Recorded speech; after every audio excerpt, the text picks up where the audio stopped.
has ballooned to this level? Thank you, Mr. Chairman. It is true that some PPAs were signed during our time. It has some take-or-pay clauses. Even under the MPP, they've signed about 6 PPAs. All of them with take-or-pay clauses. AXA 370, AXA 370, AXA 900, Senate 110, Tema LNG, which is the most expensive LNG, all of them under the MPP regime, just like the NDC regime has take-or-pay. And take-or-pay in the energy language is what we call capital recovery. The developer would have borrowed money to set up the plant. And so every financial institution would require some element of guarantee.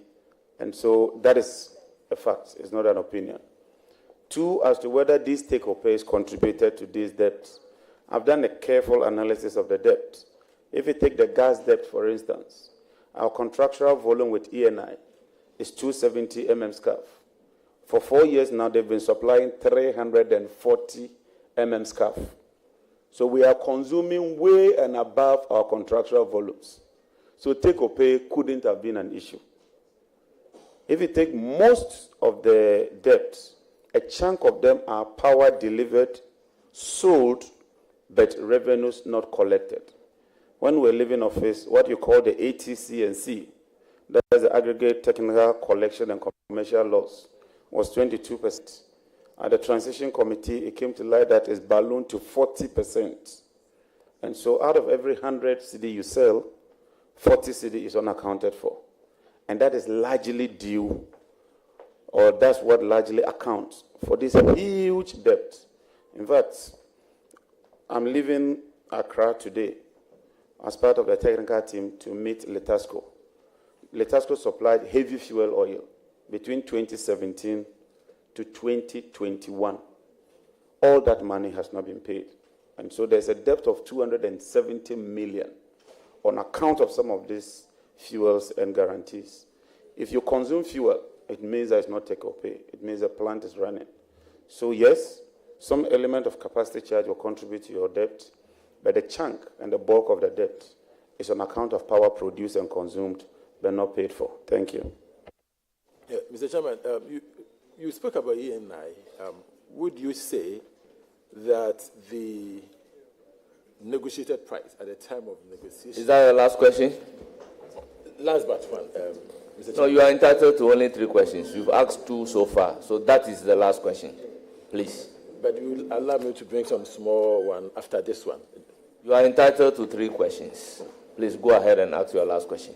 Okay. So my question was whether you believe that the negotiated price at the time was good for the country. And before you answer that, I also want you to have a look at your CV. On your CV, you say that you were the general manager of a company. Well, it's all over the place. I mean, it's not numbered.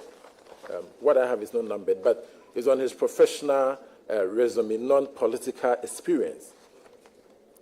The general manager of Sophie Fisheries Limited.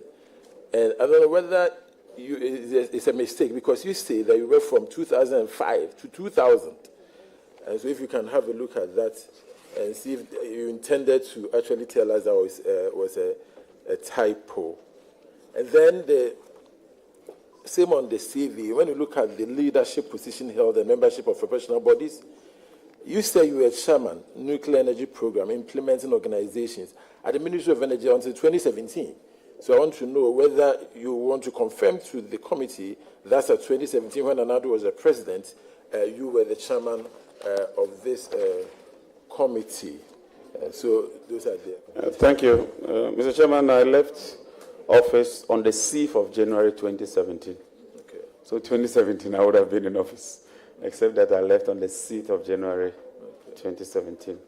The other one is 2008. So I guess when they were typing the 8, they made that 0. So thank you very much for that observation. I'm grateful. I guess your question is on whether the ENI price is not too expensive. Yes, in your view. Okay, I have in my hand what you call the weighted average cost of gas, which we in the industry call WACOG. And I have the latest of them.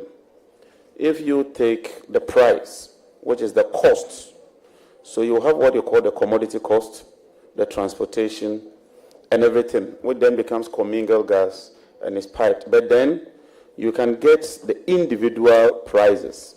So if you take ENI, which is Sankofa, you have the cost to be 6, 10 to be 5, and gas is 7.2.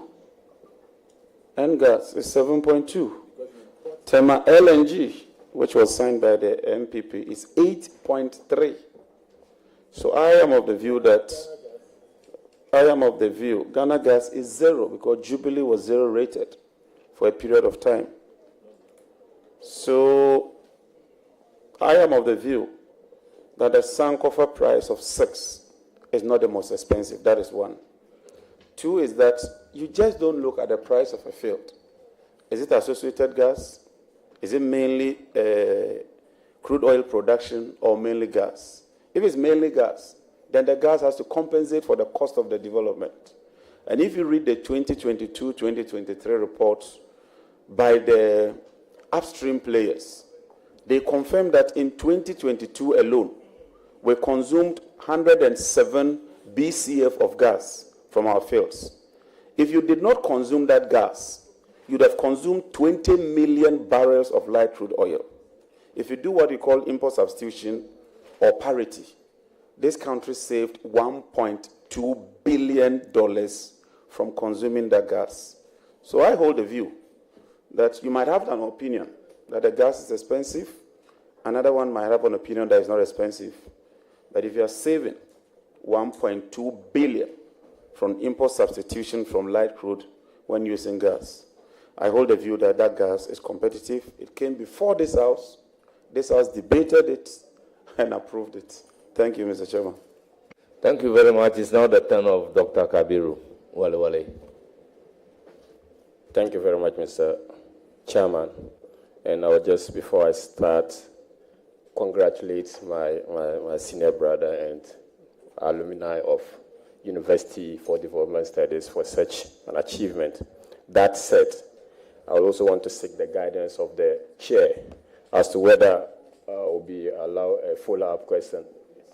Thank you very much. Honorable Jinapor, you on the 18th of September 2024 alluded to the fact that when the matter of ECG was up for discussion, you stated that the decision to have a private sector participation wasn't what was good for ECG. However, you were of the candid and considered opinion that the interference by politicians and the fact that we need to weed off political interference was the way to go. Fast forward on the 17th, on or around the 17th or the 7th of January, you were heard again on radio stating that you think that the only way forward was to have private sector participation, especially in the metering and collection sector of Ghana Electricity Company.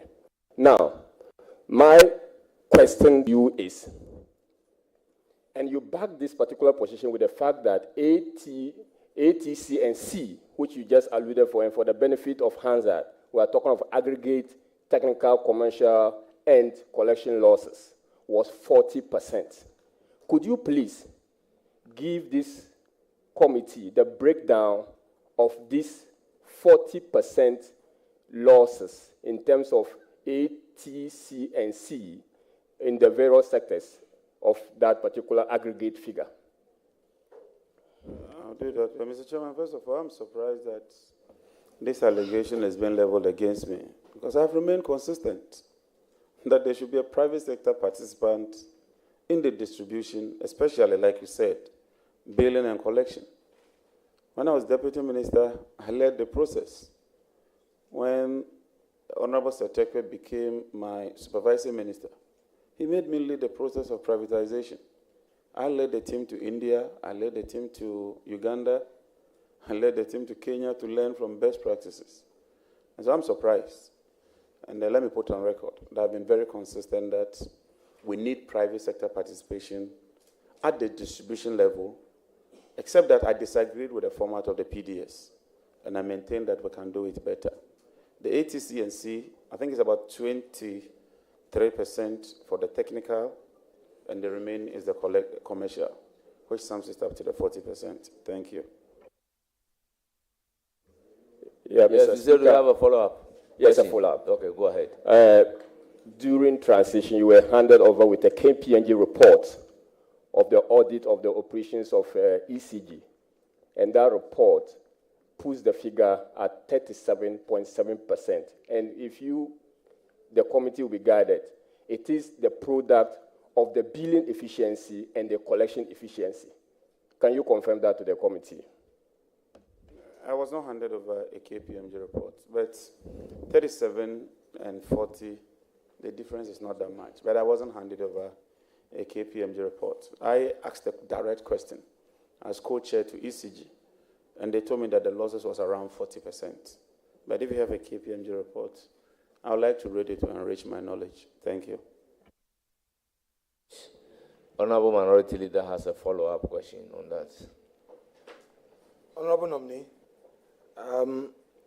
listening to your answer to Dr. Kabiru's question, the impression you create on our minds is that you are not against the privatization of ECG.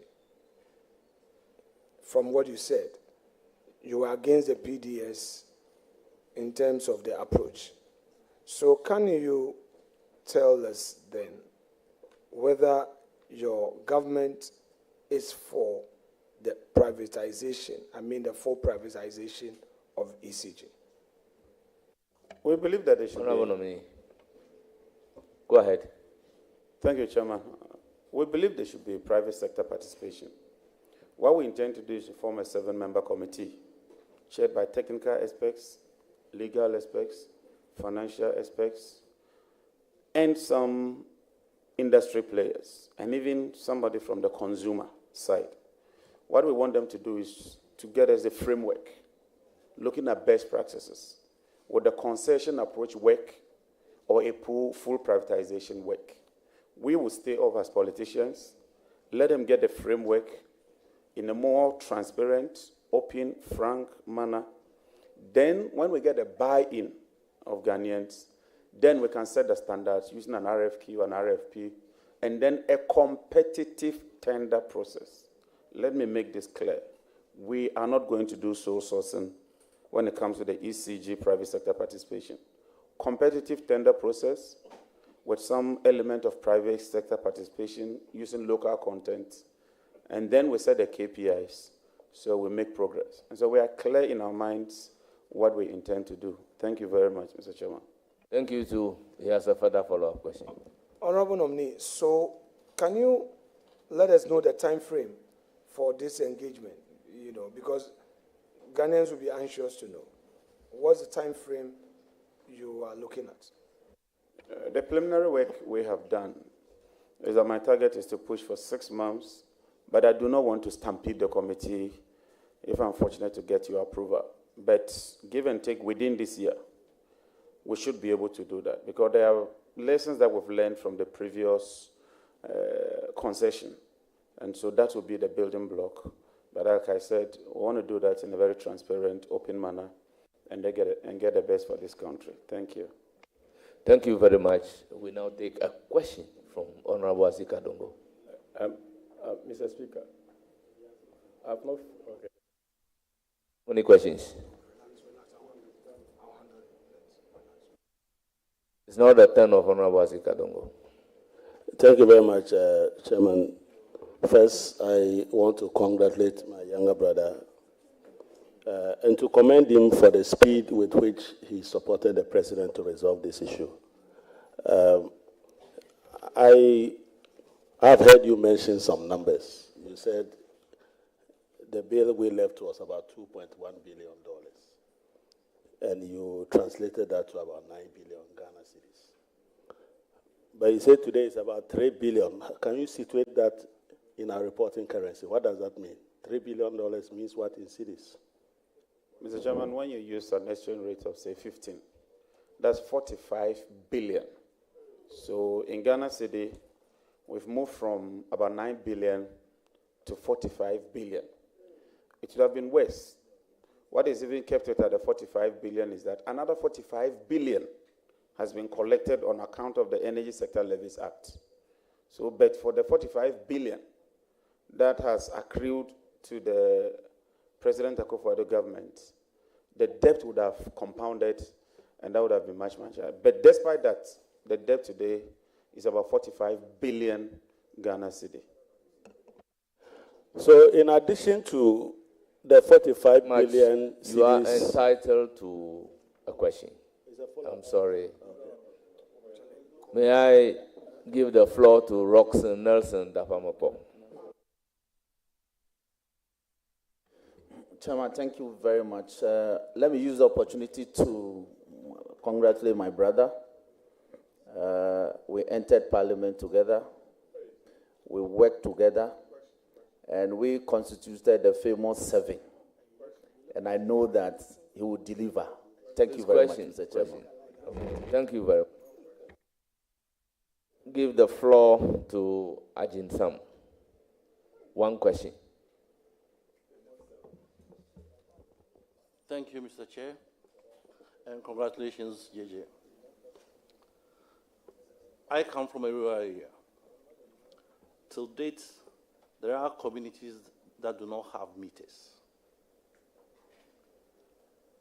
And therefore, I want to find out from you, what will you do to improve ECG revenue collection?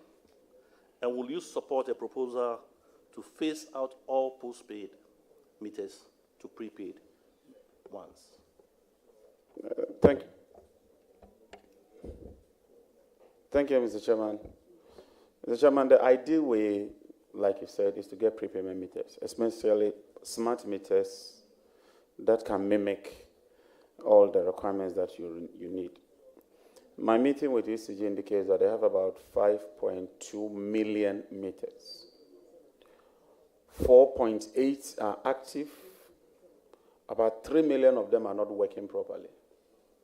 So of the 4.8, 3 million meters are not working properly. So they will need to change a minimum of 2.9 million meters in order to satisfy the market. 2, like you said, people want meters. They are unable to get the meters. Technology is advancing. So we are exploring the possibility of selling the meters. Let people buy the meters. But through smart technology, we will license some people to install the meters. But you will need to send a code. Once you send a code in with mobile money, it's activated. And automatically, you are registered onto the system. Because sometimes it costs people more than 4 or 5 times to spend money to get a meter. So if we make it readily available and use economies of scale, I'm sure the price will come down. So it's something we are working on, and that we intend to roll that out as soon as we get your nod. Thank you. Thank you very much.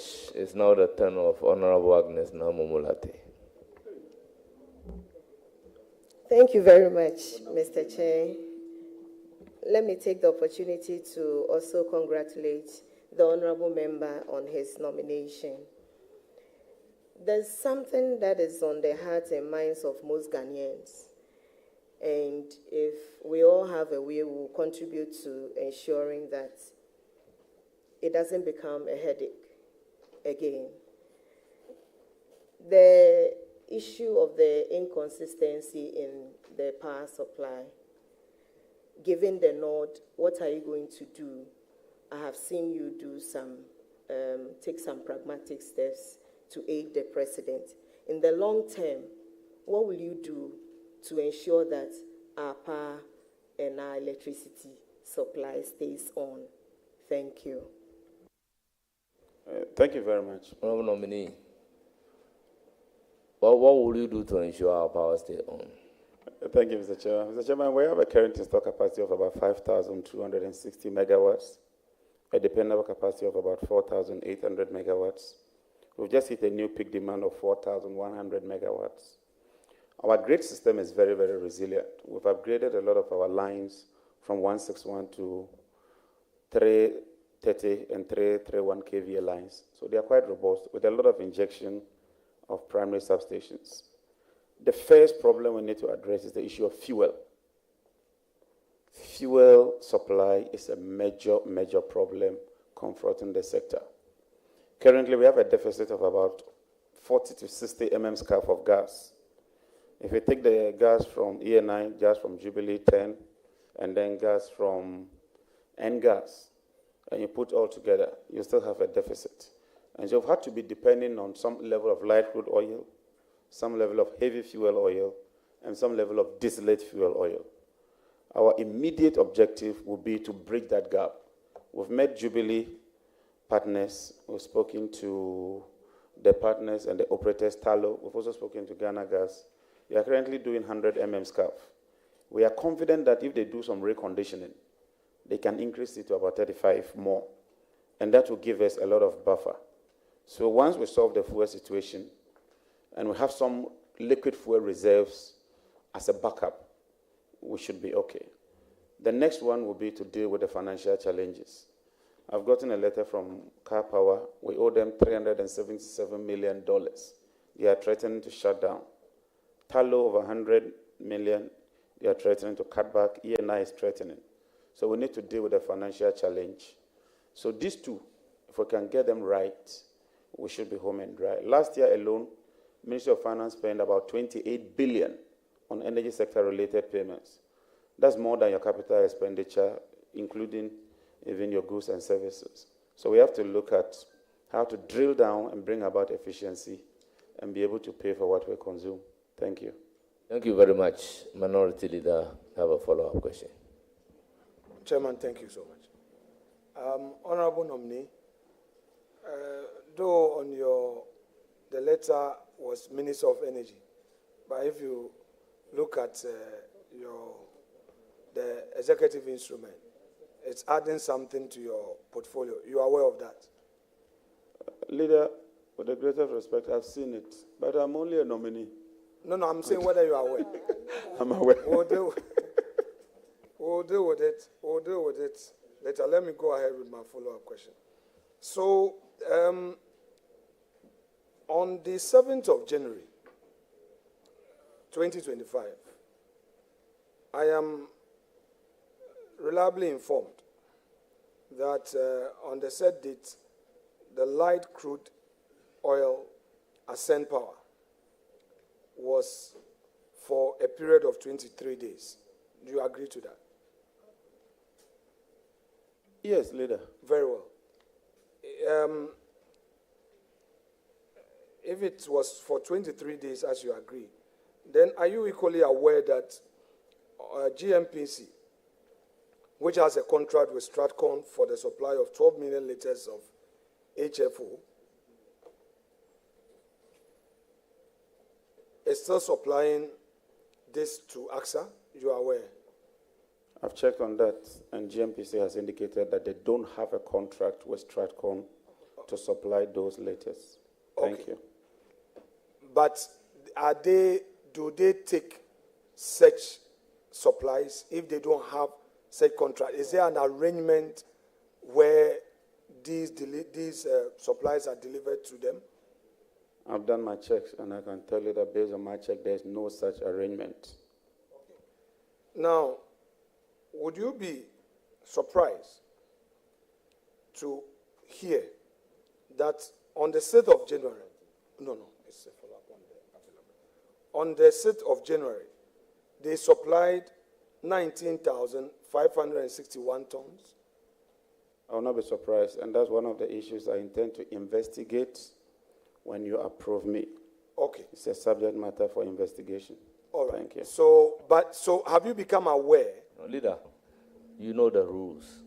A follow-up question must not exceed a certain limit. Yeah, So I think if you wouldn't mind, I can give you the floor now to ask your questions. Chairman, you see, the nominee, in response to Honorable Momo Latte's question, had made certain pronouncements. I only was breaking it down because I didn't want to put all together. I know I have to act within the rules. So please indulge me, most respectfully, sir. Indulge me. I only wanted to break it down, else I could have put all together as a composite question. I didn't want to do that because there are specific deliveries on certain dates. So please, bear with me. Since you are aware that on the 6th of January, 19,561 tons worth of HFO was supplied. But your issue is that there was no contract, so it will be investigated. But that was supplied. No, I didn't say that, Mr. Chairman. I didn't say that. Okay, no problem. Now, on the 8th, would you be surprised to hear that on the 8th January, to 44,124 was also supplied? Mr. Chairman, with the greatest of respect, I need your guidance. Leader, I respect you. The leader is asking me whether I will be surprised to hear that fuel has been delivered. I thought he would have asked me a question. Okay, no problem. Let me put it differently. Have you become aware that on the 8th of January, 44,124 tons was supplied? Mr. Chairman, to answer this, on the 8th of January, this is official record, and I would respectfully make a copy available to the committee. And so the HFO issue you're talking of, on the 8th of January, Sen Power, light crude oil, 260,000, enough to cater for 23 days. Sinon Asogli, DFO, which is distillate fuel oil, 0. KTPP, distillate fuel oil, enough to cater for 1.5 days. Now the HFO. On the 8th of January, AXA, 440 meter cube, enough to cover for only 6 hours. So officially, I wasn't aware that some so-called 40,000 has been deposited. But let me be quick to say that the next day, I got to know that... I don't want to take back. Please, can you avoid the use of the word so-called? I mean, just not to I'm sorry, cause Leader, controversy. I'm sorry. Thank you for the guidance. You know, you've done well so far. Leader, thank you. So on the 9th of January, I got information that some people were discharging some heavy fuel oil into the tanks at AXA. And already the Chief of Staff had tasked me to lead a technical team to avoid this looming challenge in respect of these shortages of fuel. And like I told you, on the 8th of January, we had only 6 hours. In fact, they said that taking even the minimum requirement, it could last for only 5 hours. When I heard of it, I inquired. And then the AXA MD told me that some people had come to deliver HFO. I asked him on whose authority. Leader, with the greatest of respect, I do not want to mention people's name here, and you know why. I made it clear to them that those people were no longer in office, and they had no mandate on the 9th of January to issue orders to him to receive those fuels. I called ECG. ECG was not aware. I called VRA. They were not aware. I called the ministry. Solomon is here. They are not aware. I called GMPC. They are not aware. So I advised the chief director to ask for a cessation of the delivery. And we report to Chief of Staff. It's a matter of further investigation. On an assumption of office, with your kind leave, we shall investigate that matter. Thank you very much. Thank you very much. So they delivered it or they couldn't deliver at all? Are we in receipt of that at the time you became aware? As far as I'm concerned, officially, government is not in receipt of any such delivery. They were in the process of delivery, but without any authorization to deliver, we thought that they should hold on and let's do what is right and proper. Thank you. So the 5 hours that you put out, as compared to the 23 days that you initially... No, I won't ask.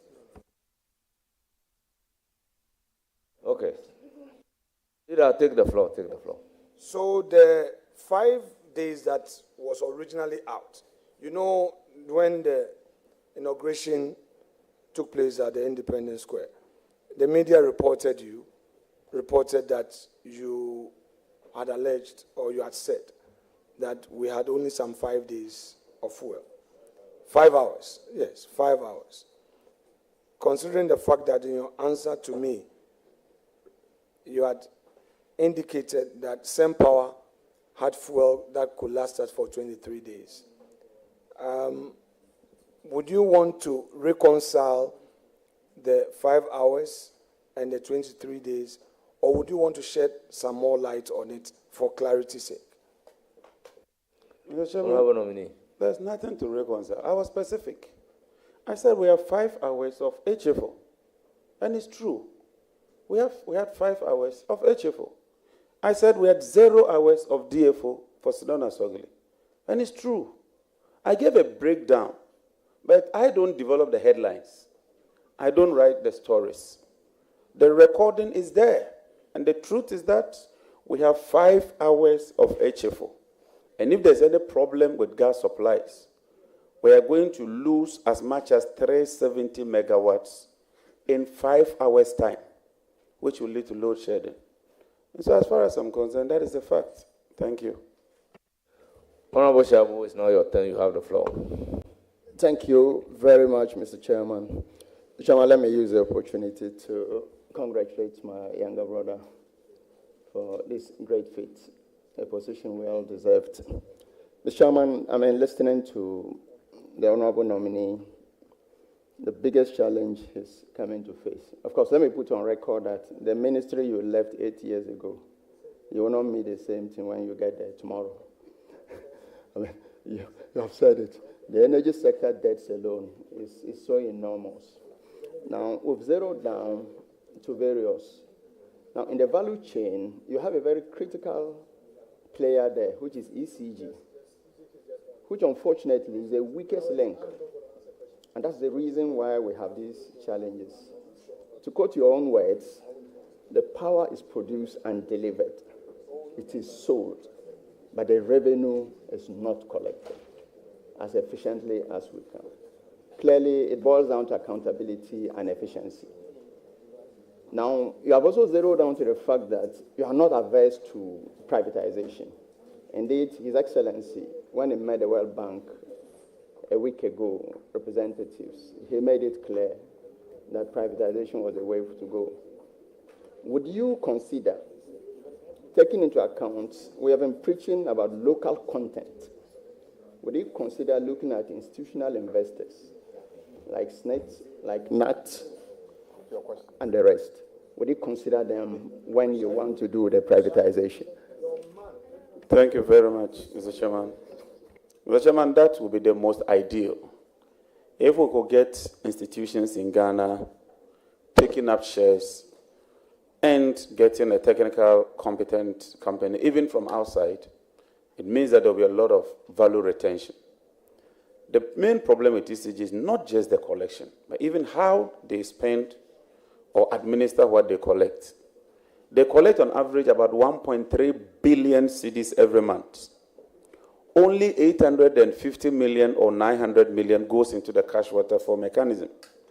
So what it means is that almost 400 million does not find its way into the cash waterfall mechanism because they've signed all kinds of contracts.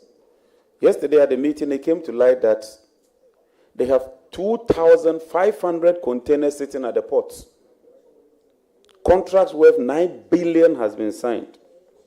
And because the containers are sitting at the port, demurrage alone is 1.2 billion. So beyond the collection, we also have to drill down on efficiency and ensure that they stick to the cash waterfall mechanism. Thank you. Thank you very much. May I give the floor to Honorable Umar? Thank you, Chairman. Nominee, I want to use this opportunity to congratulate you, and I wish you well. Thank you. Thank you. It's the turn of Michael Edu. Edu. Okay. Thank you, Mr. Chairman. Edu and Edu. Mr. Chairman, the name is Edu.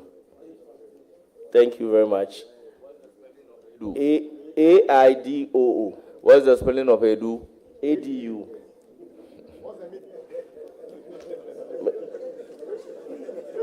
Thank you, Mr. Chairman. Go ahead with your question. Thank you. Honorable nominee, congratulations.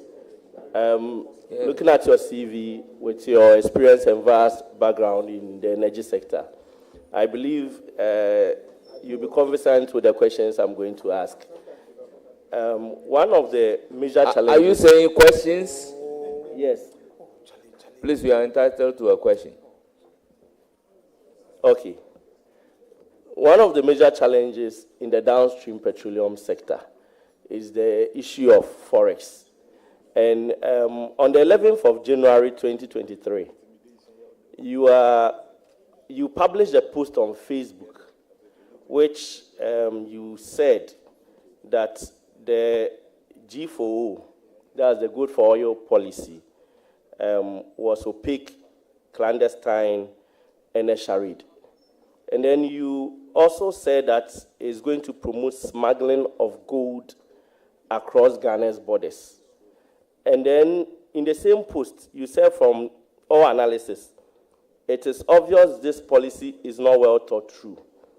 Now, Mr. Nominee, I believe after your nomination, you've had cause to meet the management from BOST and MP and other stakeholders in the industry. Upon hindsight, do you still hold the same opinion? And then if you are given the nod to lead the ministry, what will be your position on the good for oil? Taking into consideration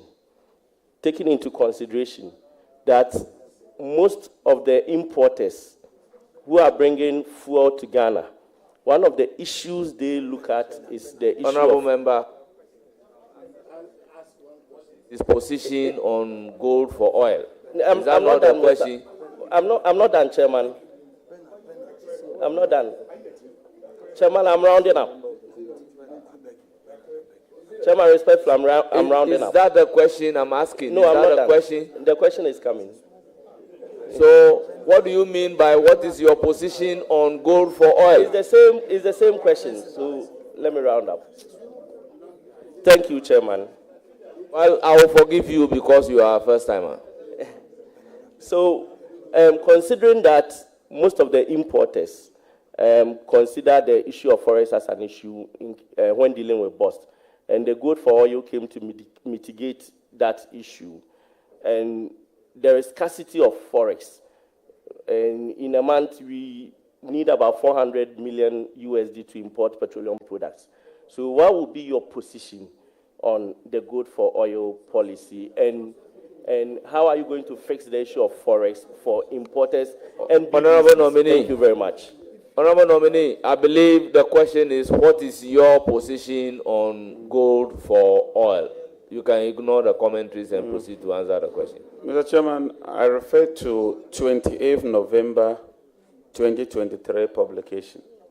Bank of Ghana to phase out gold for oil policy. Bank of Ghana governor announces. And so I think that they are rather vindicating my position that it was not well thought out. If it was that good and it was solving the problem, you don't phase out a policy that is delivering results. What we would do, we would review it, we would analyze it, and ensure that we come out with a model that is fit for purpose, that ensures that we account for the good. Honorable Forson has already indicated that we want to form a gold board, which will aggregate all the gold. We have an escrow account where the forex or the hard currency would move into, so that we'll use that to support fuel imports, but also support the payment of IPPs and the payment of gas. So we are looking at a holistic, well-encompassing approach rather than a narrow approach. Thank you. Thank you very much. It's not the turn of Honorable Ayerga.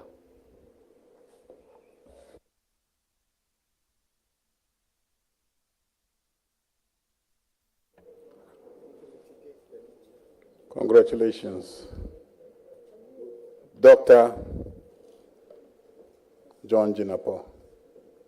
Not many people know you are a doctor. You have a PhD now. Congratulations.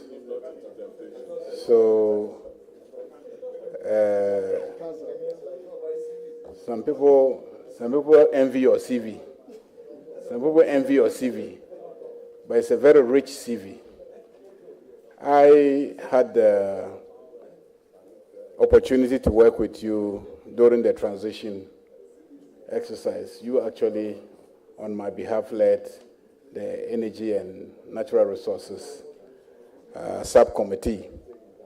And during that process, I became totally convinced and satisfied that you are not just a walking encyclopedia on all information relating to the energy sector, but that your capacity to think on your feet and devise solutions to the numerous challenges confronting our energy sector is unsurpassed by anyone. Mr. Chairman, who are those behind? Chairman, with respect, I have observed that there are some people who are sitting behind the nominee. It happened when we were taking Honorable Forson, and it's happening again. Please, Chair, let them know that they are not here to be clapping. If they are full soldiers who are here as cheerleaders, no, if I didn't say NDC full soldiers. No, it's not. There are full soldiers. I see full soldiers behind, not the chiefs. I'm not referring to the chiefs. I'm referring to some full soldiers behind. I've seen them. So please, let them not do that. Honorable Leader. Chairman, I'll rest my case. They are not here as foot soldiers, but they are here to support and give moral support. Then they shouldn't be clapping. So Chairman, they shouldn't be doing that. So all you need to do is to inform them that here we don't clap, but okay, we say here we don't clap. Here. No, they can't even say here because they are not part. They are not part of us. They are not. They cannot even say here. Honourable members, the word foot soldier should be expunged from the records. Can we make progress, honourable members? It's expunged from the record with the apology from the chair. Thank you very much. Can we have some order? Order. Let's have order. It's now the turn of Honorable Charles Forson. Charles Forson, you have the floor. Mr. Chair. What? You finish. I thought you finished. Well, may you continue. Please conclude. So, on the basis of my observations, I have no questions for you because I know you will answer all the questions satisfactorily. I can only wish you well and assure you of the support of this House. And I believe that you definitely will make a mark in the energy sector of Ghana. Thank you. Thank you very much. Honorable Charles Forson. One question, please. Mr. Chairman, Honorable nominee, my good friend, this is from the good people of Tamacentra and the management and staff of TOR. A direct question. What is there for TOR? And also, we do extract crude, but yet we have refining corporations here, and they are begging for certain parcels to be given to them, whilst they go out to struggle for dollar. What is the way forward? Thank you. Well, honorable member, is your question saying what is there for TOR or what he intends to do for TOR? The plan. He understands it. Honorable nominee, you may answer the question the way you understand it. Thank you, Mr. Chairman. Honourable members, you may be aware, there's a Petroleum Revenue Management Act. And when you take crude within a stipulated period of time, you have to pay the money into the Petroleum Holding Fund. So for a refinery to take that refinery must satisfy that condition. Tor is a hydra-headed problem. It's a 45,000 barrel capacity refinery. The norm is that these days people are moving to huge refineries. If you take Gamnaja, it's I think 1.2 million. Dangote is 650,000, and it's even number 7. So 45 is quite small, but our objective is to seek a strategic partner, ring-fence the liabilities, and then use the assets as our capital injection. Look for a strategic partner who is prepared to also inject some money. We need a staff of about 250 for a refinery.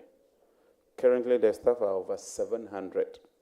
So these are issues that we would have to sit and see how we can deal with them so that we'll bring the refinery back. Because since 2021, 4 years now, the refinery has not been working, and something must be done about it. Thank you. Thank you very much. I will now give the floor to Honorable Yao Patrick Boama. Thank you very much.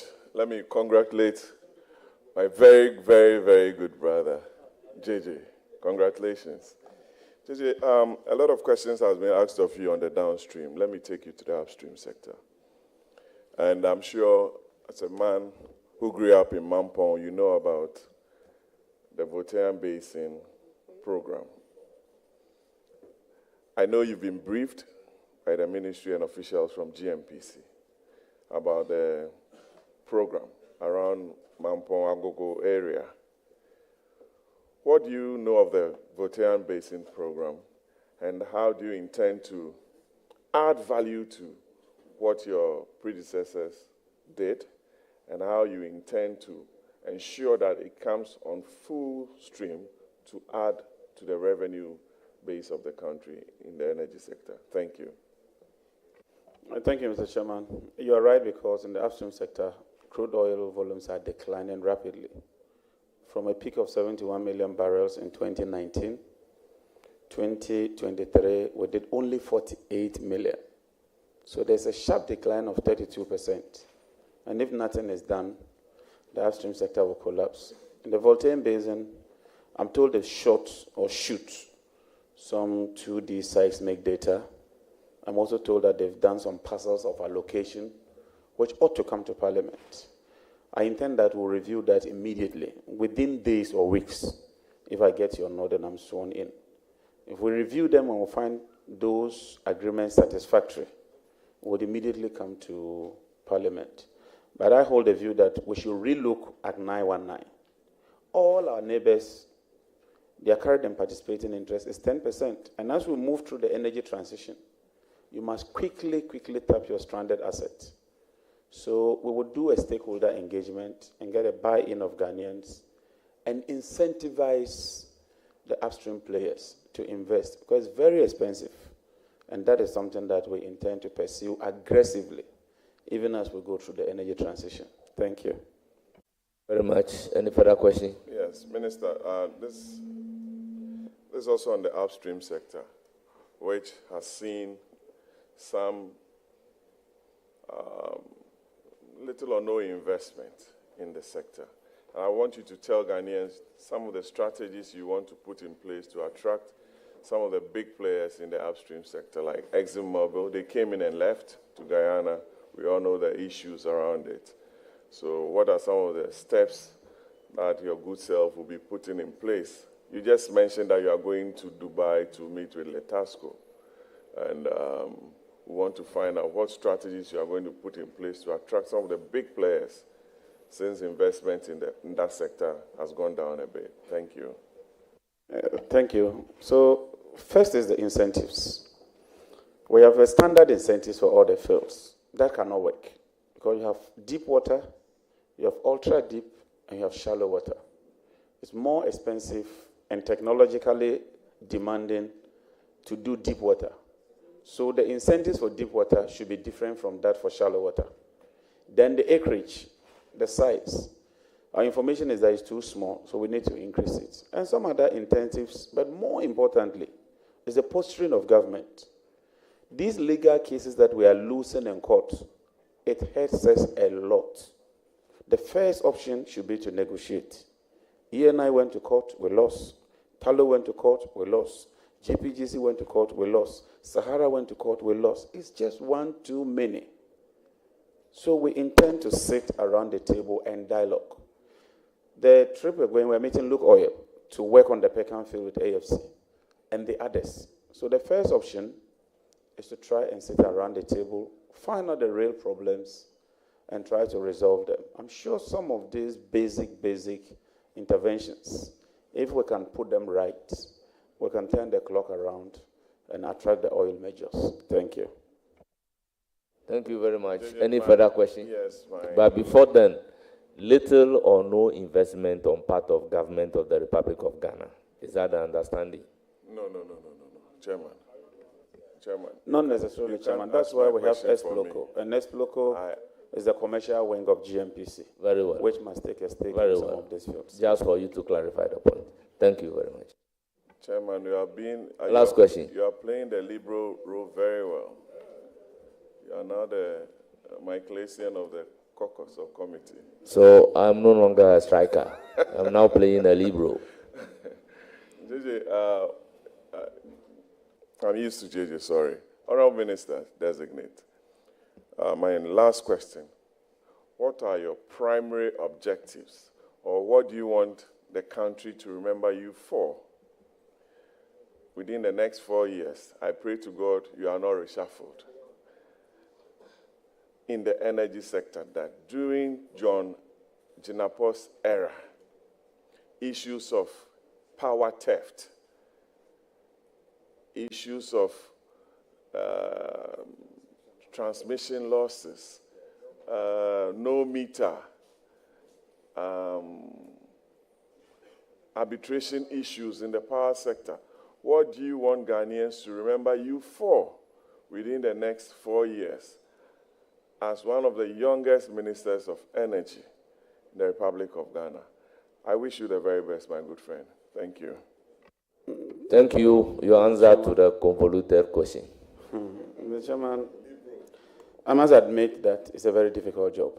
And as I get a briefing every day, I'm reminded that I'm stepping into a very, very difficult job. I want to be remembered as a young minister who insists on discipline. And I tell you, I will insist on discipline. I know we'll step on some toes, but we'll step on those toes gently. More importantly, honesty.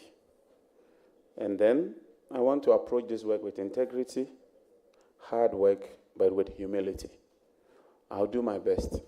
I know it's difficult, but I'm confident that given the array of people around, including those of you on this table, I'll consult all of you and do what is right and proper. But let me make it clear that we'll ensure that there's discipline in that sector. Thank you very much. Thank you. It's now the turn of Honorable Governor Kwame Abuja. Chairman, thank you very much. I want to take the opportunity to also congratulate my good friend, our principal voice on energy-related matters. I must say the caucus is proud of you. You have been an excellent choice for our caucus on energy, and I have no doubt the president got that right by nominating you. I don't have a question for you. All I have to say is that those of us who dwell in the villages, in the past 4 years particularly, many of us anticipated extension of electricity to cover many of our villages, to take advantage of the new ICT revolution in the world. We never got it because we don't have power. So if you were to give us laptops, those laptops in many of our communities are not used in the schools because we can't charge them. And so I also noticed that a colleague has already raised it. Many communities we all share have problems where a whole half of the town uses 1 meter, and they don't benefit from the the thresholds you build to support vulnerable people, because their consumptions have gone beyond what was anticipated, not because they are individually consuming more than they are consuming, but because they are clustering around 1 meter. I just want to remind you of this and say that the rural people have trust that you can make an intervention that brings electricity to their communities, and also those who have electricity or also can have the meters they deserve, so everybody can take responsibility for whatever he consumes and pay rightly for it, so we can mitigate these unreasonable distribution loss, which is piling up the debt that we all have. So I wish you very well, and I have no doubt you will excel with the support of the caucus, the parliament, and the country. Thank you very much. Thank you for the compliment. It's now the turn of Honorable Deputy Leader.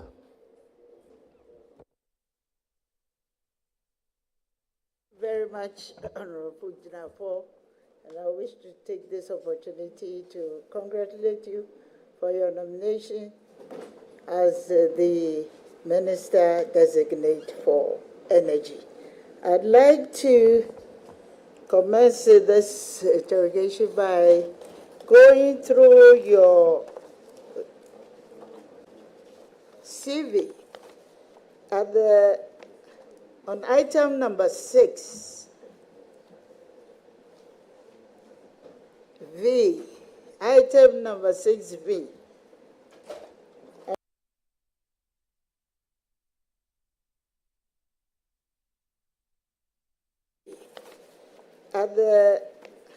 On item number 6, V, item number 6V, I notice that you've been the chairman for Nuclear Energy Program Implementing Organization. As a minister designate, I know that you have been adequately informed about the progress so far made in trying to introduce the use of nuclear power in the country. If you don't mind, if you can apprise us as other people in the country are listening to you of where we are with the promotion of the use of nuclear power, and what will be your commitment to ensure that the future in the next 4 years will be commencing the implementation of the nuclear power. Thank you.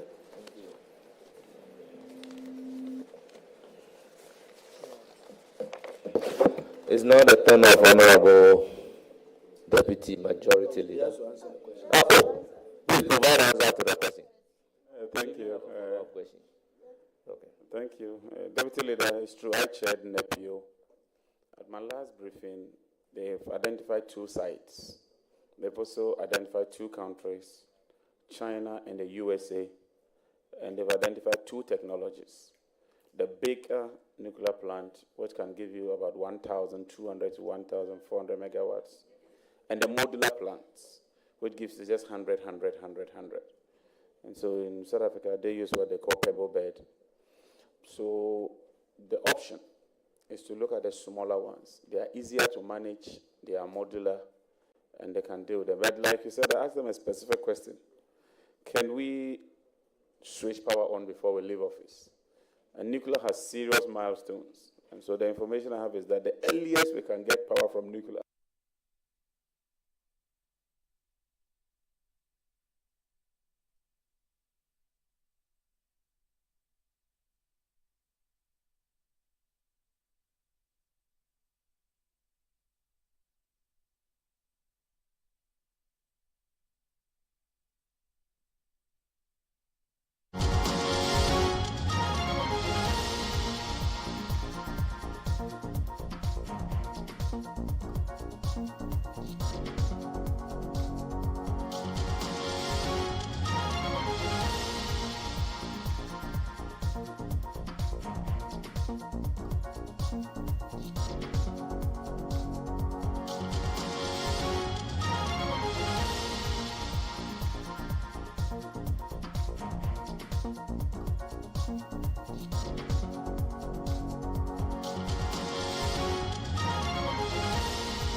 responsible for both the hydro and gas.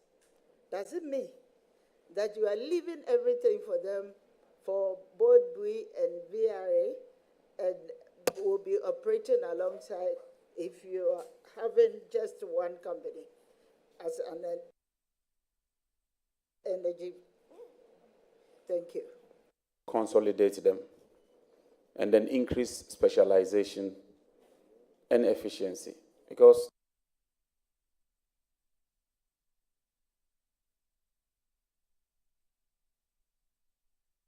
there are some renewable guys at BUI. There are some hydro people at VLA. They are also doing renewables. So why don't we bring all the renewable people under one umbrella so that their expertise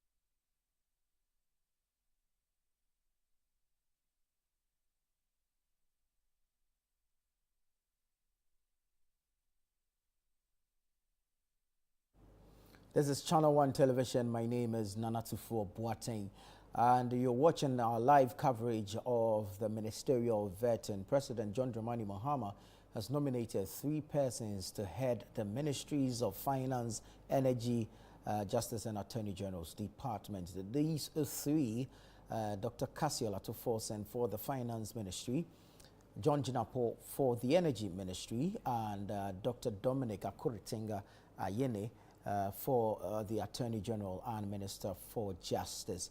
Already, Dr. Cassiola Forson has gone through the process, having appeared before the Appointments Committee and subjecting himself to the vetting process, which lasted close to 4.5 hours earlier today. It's now the turn of John Jinapor, Minister Designate for Energy, who is currently being scrutinized by the members of the Appointments Committee. It appears as though his process is being expedited and of course given some indication that the process will soon be ending. John Jinapor comes to the ministry having served under John Dramani Mahama as Deputy Minister for Energy in charge of power, and of course also a member of Parliament. We know that he's been in charge of energy in the transitions team, earlier giving some indication as to the challenges we've had with regards to power and of course the fuel reserves. He's been questioned around some of these things, and he so far has been given some positive answers to some of these questions. As to whether or not to be able to keep the power on, he will be answering questions around that as well. So John Jinapor currently before the Appointments Committee being vetted for the position of Energy Minister. We know that John Dramani Mahama has said that he wants to run a very lean and efficient government, and so he seeks to run the government with just about 60 ministers, 3 of whom he has nominated already, and these 3, as I have mentioned, Dr. Cassiola Forson, John Jinapor, and of course Dominic Ayine.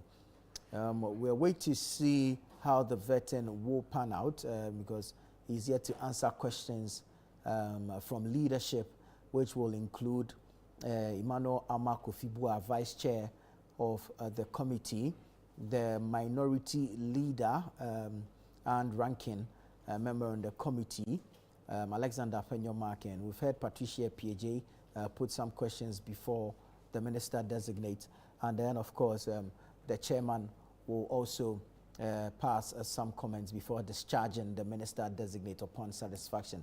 Let's take you back to Parliament and join the feed and of course witness proceedings. The issue raised by ENI, it resulted in any financial loss to the state, or it resulted in any? Honorable Minority Leader, The nominee never said that. Wait. He explained Chairman, let me put the two legs of Chairman, the decision. Chairman, wait. The public is listening and watching, so I just want us to have clarity. According to you, the compensation bit, their claim was dismissed, which is a matter of public record. But then you are also telling us that there was an issue as to decisions that government had taken and whether or not those decisions were right. You are saying that their question on those decisions was upheld by the tribunal. My question then to you is this. Was there any costs to government as a result of that relief? Was there any loss to the state as a result of that relief? That is what I wanted to know. So in simple terms, the only loss will be that the state was directed to make some payments in respect of legal matters. So, for instance, if you go to court, the cost of arbitration, the cost for legal services, the state was directed to pay that. Whether that is cost or not, I'll leave it for you, the lawyers. But I'm saying that this is what the court decided. I don't want to put interpretation on whether those payments constitute costs or not, because I'm not a lawyer and I do not want to step into that arena. Thank you. Honorable nominee, I will land on this very important point. You see, we are talking about a ruling of a tribunal, a judgment, the outcome of a case. I don't want us to be rhetorical about it or be hypothetical or whatever. What is a fact remains a fact. Was there any order made against government in that arbitration? And if so, and you have reference to that, can you tell us exactly the orders that were made against the government of Ghana and GMPC? Respectfully, sir. Thank you, Mr. Chairman. No nominee. Thank you. So, government of Ghana issued an order that two parties unitize. So let's put it in single terms. It says that male and female marry. That's the order from the father. Then one party goes to court and says that no, government is wrong. You can't just ask us to marry. You are jumping the gun. And arbitration upheld that and says the government was wrong in asking the two parties to marry or unitize. That's all. It's as simple as that. Thank you very much. It's now the... Chairman, please, let me read. Honorable, question. I'm giving Honorable Leader. Chairman, please, this is a legal taking matter. your words. Yes, that I'm not asking you have a question. asked Chairman, it's not the a last question. Yes, I have. Chairman, please, it's for all of us. Please. Yes, it's for all of us. Colleagues, let's get this. I would read. Where are you even reading from in the first place? Chairman, with respect, I'll provide you. Where are you reading from? Chairman, I'm reading from the website of, yes, I know. I am reading from the website of City FM, which so website that is hosting. Is your authentic source from which you can pick a judgment. Wait, it is hosting the ruling. Website hosts the ruling, and it's quoting the full ruling. It's not their write-up. I just want to read out.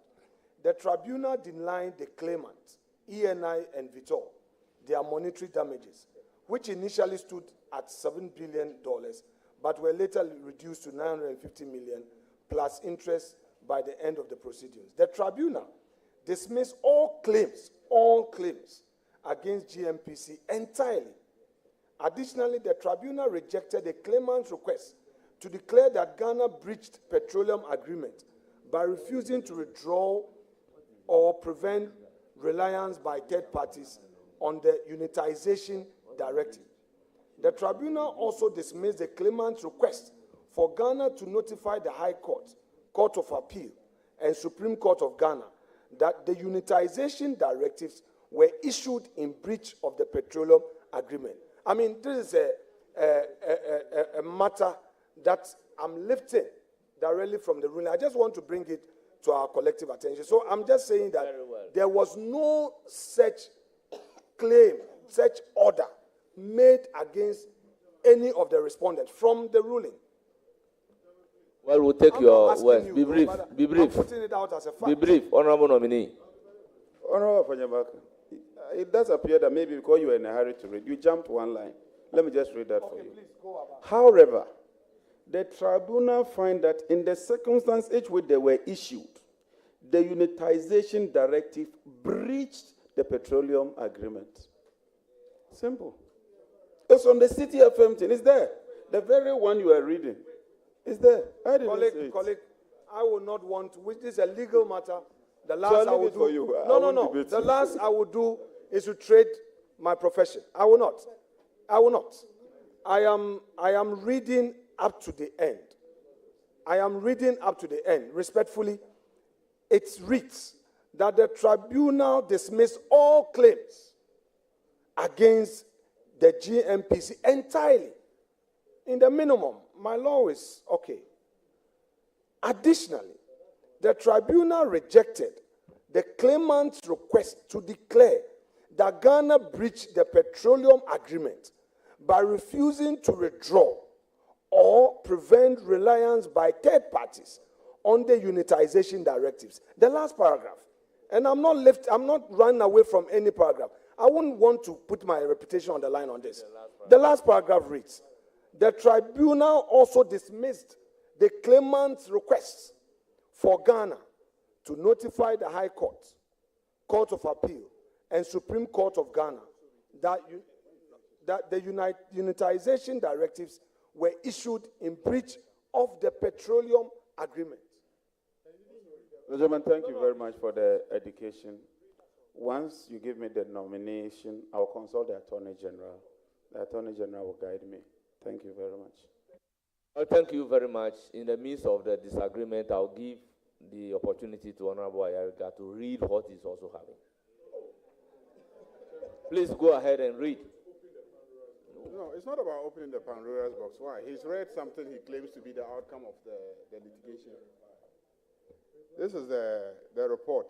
It says that Ghana has suffered a setback in an international arbitration case concerning its attempts to unitize offshore oil fields, but avoided potentially significant financial damages. So there were two issues. Ghana sought to get them to unitize. And in that respect, Ghana suffered a loss because the court did not agree with Ghana. But then Ghana avoided financial loss, that is payment of damages or any compensation. And that is exactly what he has reported. So please, why? You can read from a website, and I cannot read from a website. Please, it's here. Reading from the website. We're all reading from the website. Yes. It's here. You can So, honorable members, I'm giving it to you. Take it. we can Take allow it. the If contradictions you have any doubts, you can take it and read it. in the publications at the website to. So we make progress. Honorable Deputy Chairman, Majority Leader, you have your turn. Chairman.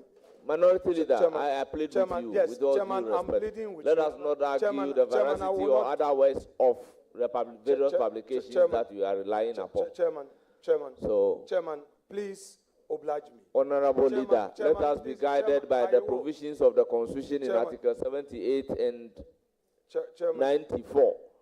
I beg you. Chairman, I've given the floor to Chairman. Honorable Deputy Leader. Chairman, Honorable Minority Leader, I have given the floor to Honorable Deputy Chairman. Majority Leader. Chairman. I may come to you. So please, Chairman, please, I may come back to. Okay, Chairman. I may come back Chairman, to you. Chairman, Please.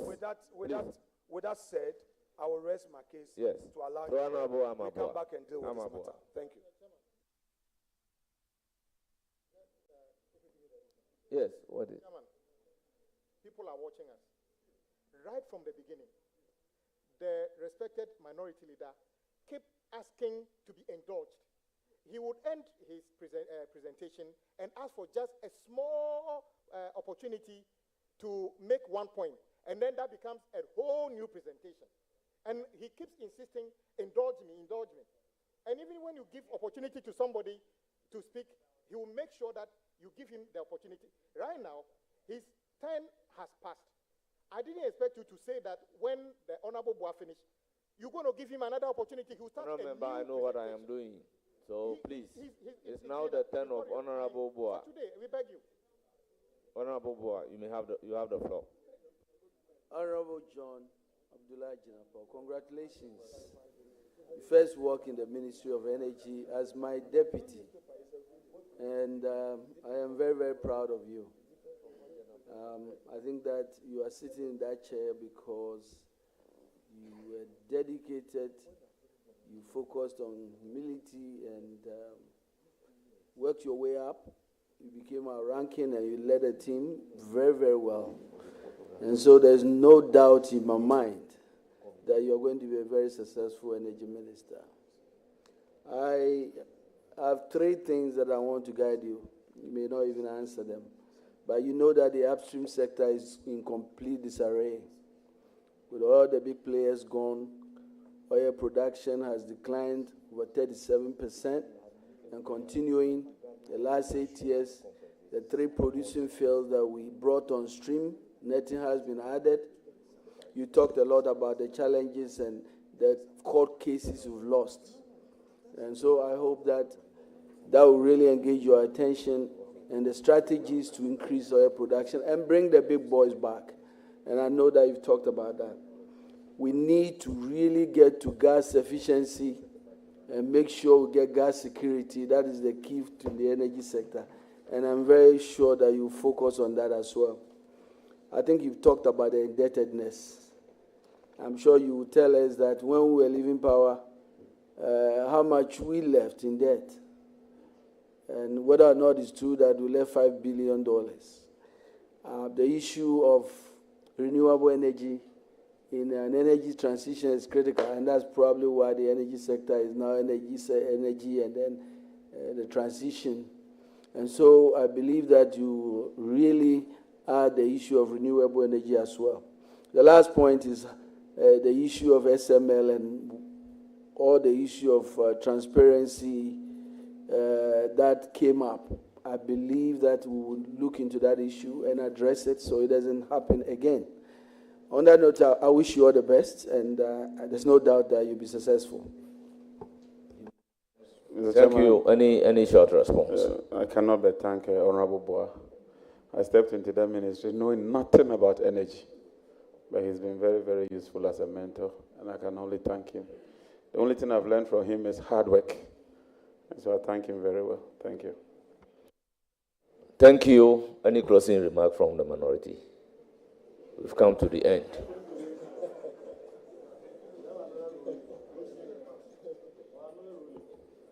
Chairman, we experience ups and downs. We experience ups and downs in this. I believe that the matter that came up would have another opportunity to discuss it on the floor. And I would also want to plead with colleagues that if you didn't get the opportunity to raise any issue by way of question, the next stage of this pre-approval process would be the debate on the report of the committee. So you would have the opportunity to raise all other issues for Hansard to capture your views. On that note, Chairman, I would want to thank you for indulging us on these 2 nominees, and we see what next to be done. Thank you so much indeed, Chair. Thank you very much, Minority Leader. Let me use the opportunity to sincerely thank the nominee for attending upon the committee and providing answers to questions posed, and to say that, Honorable Minister Designate, you will surely hear from the committee. Thank you very much. Thank you, Mr. Chairman. I'm most grateful. Well, then you are discharged. We then. No, wait before, don't call him.